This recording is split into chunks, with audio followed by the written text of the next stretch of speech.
Hey guys, thanks for coming out.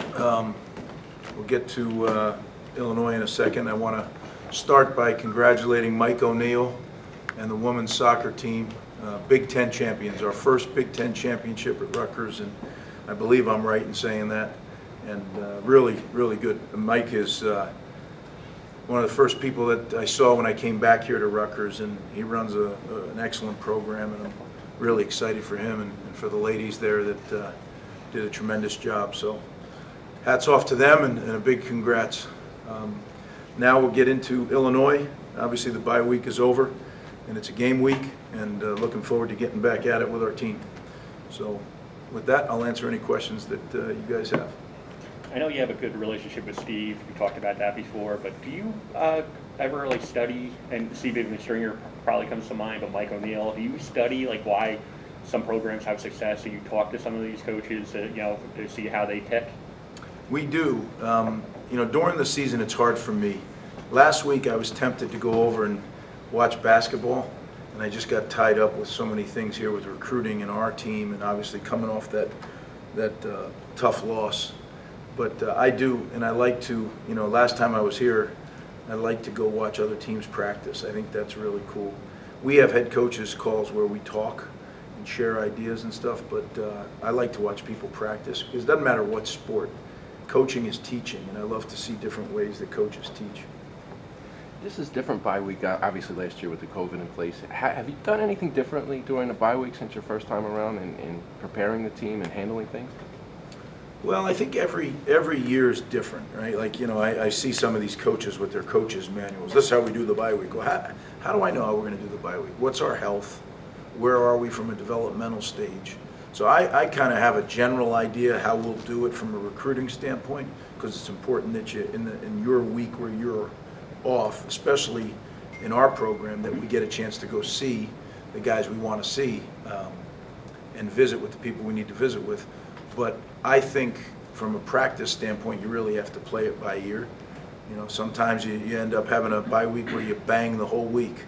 Other times you have a bye week where you're really just trying to get everybody back feeling fresh. I think it depends where it falls and how your team is at the time. What are you seeing from this Illinois team? I'll tell you what, Brett's doing a great job. He's a good friend. He's an excellent football coach. Obviously, he's won Big Ten championships in this league. I thought when he got hired, it was a great decision. He's a very, very good head football coach, and he'll do a great job there. He is doing a great job. They're putting their team together, putting their program together. I see a team defensively that's really tough. They do things that are a little bit different, which I think talented players, big, strong, and then do some different things that, give you kind of misreads, if you will. Offensively, they were in a format, and then last week they did some things that were a little different, a 7-0 lineman package, and really ran the ball really, really effectively. So there's certainly things we have to get ready for. They present some issues. In the kicking game, they're very, very good. So, yeah, it's a big challenge going on the road again in the Big Ten, heading out into a different time zone again in the Big Ten. So we certainly know what we're up against, and we need to be concerned with us. We went to Northwestern, and they beat us, but we didn't play well.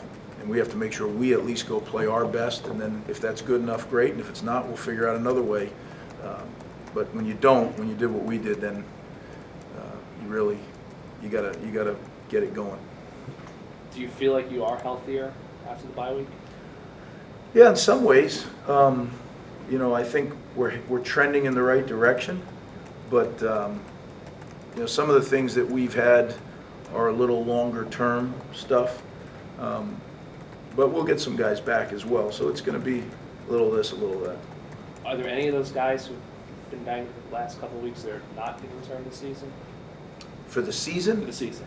Yeah, other than Reggie Sutton right now, he's the only guy for the whole season. Now that could change, right, if a guy's condition doesn't improve the way we anticipate. What I ask our medical staff to do for me all the time is give me a best case and a worst case. And this way at least I know where we're dealing, somewhere in between. Right now, none of the worst cases are the whole season except Reg. It's just from what you can gauge. I mean, what have you kind of seen from the players from the bye week and now going into this game week against Illinois in terms of where their heads at this point in the season, how they handle the bye week, and kind of where everything is at this point?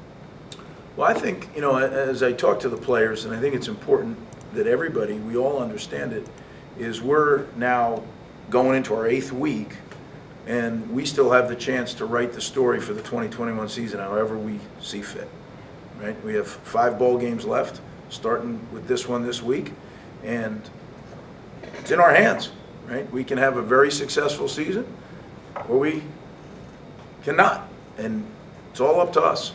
So if anybody wants to talk about anything going on other places, it doesn't matter. It's up to us. It's what happens in this room, out on those practice fields, and we have to make it happen. And that excites me. We're heading into November, and we still have an opportunity to do something special. And it's been a while for that around here, and that excites me. Now, what we do with it's going to make the difference, right? That's the key.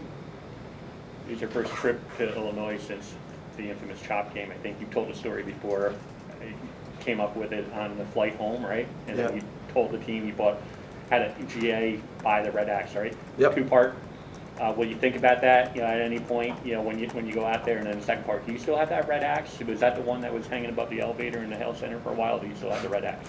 I don't know, Keith. That's a great question.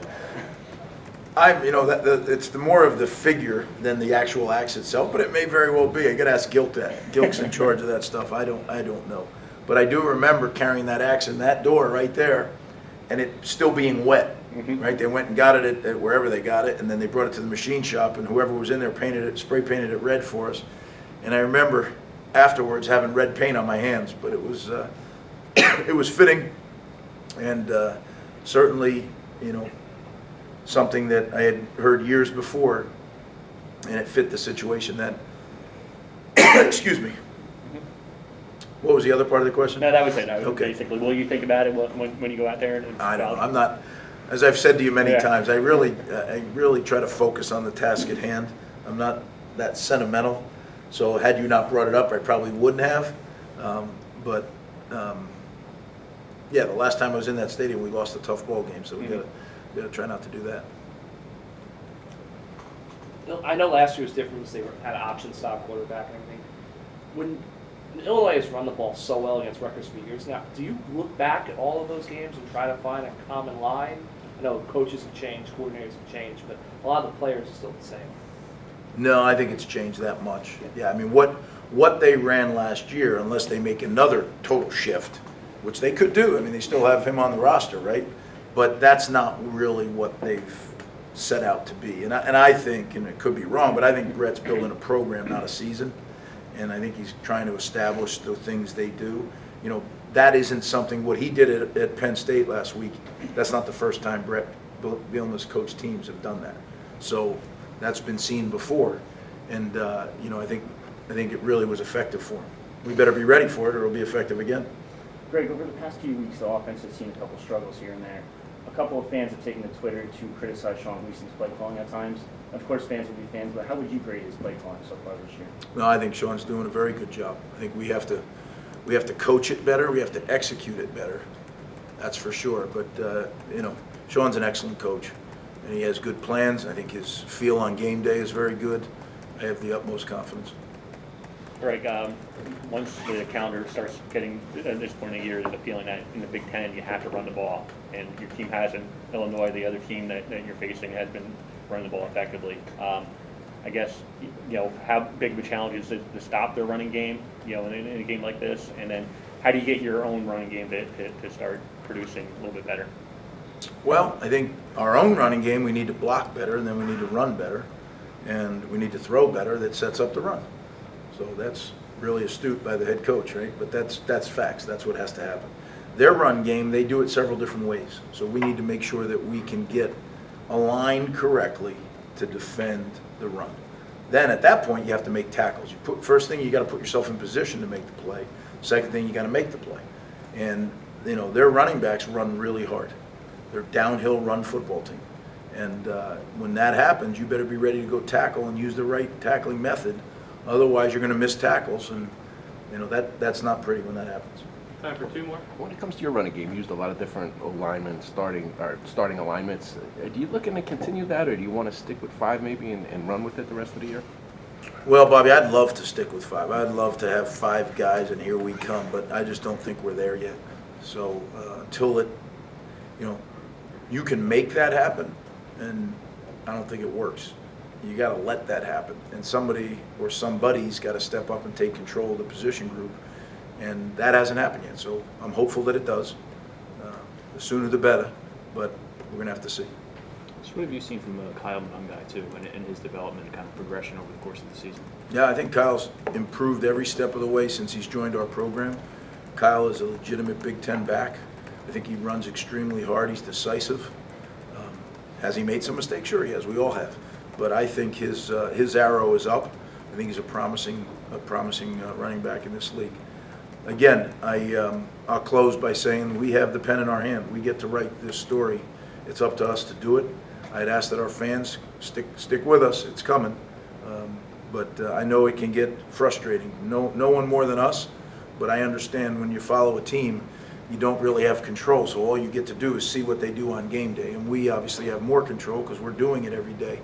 But the arrow on this program's up, and we'll just keep moving. But we need our fans to stick with us. And I guarantee our players will continue to work hard. Our coaches will. And it'll turn. Thanks, guys. Thank you.